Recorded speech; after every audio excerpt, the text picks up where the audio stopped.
The Bible says, "For the Lord thy God hath blessed thee in all the works of thy hand.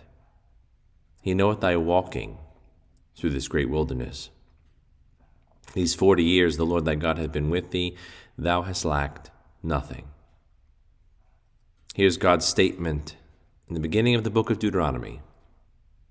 God is speaking to the second generation, the generation that would enter the promised land. And he reminds them and he tells them that God has blessed you and he knoweth thy walking.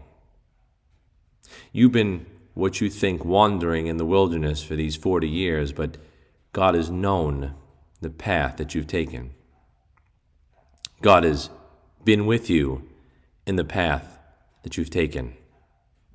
Even though you felt like it was a waste, even though there were nights and days where you were wondering what was going on, would you ever make it to a place of blessing? Would you ever overcome this wilderness and get to God's destination?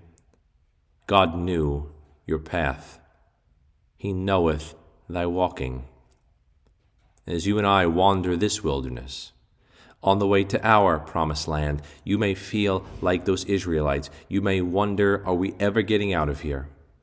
Will we ever make it to a place of blessing? Will we ever find victory?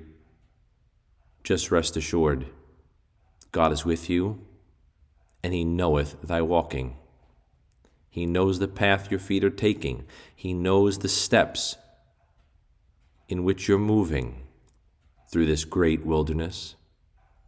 Even Job, going through the trials that he experienced, would say, "He knoweth the path that I take. When he hath tried me, I shall come forth as gold." This generation would come through the wilderness, and God wanted to remind them that I was always with you. And you too, my dear saved friend and brother, will come through your wilderness.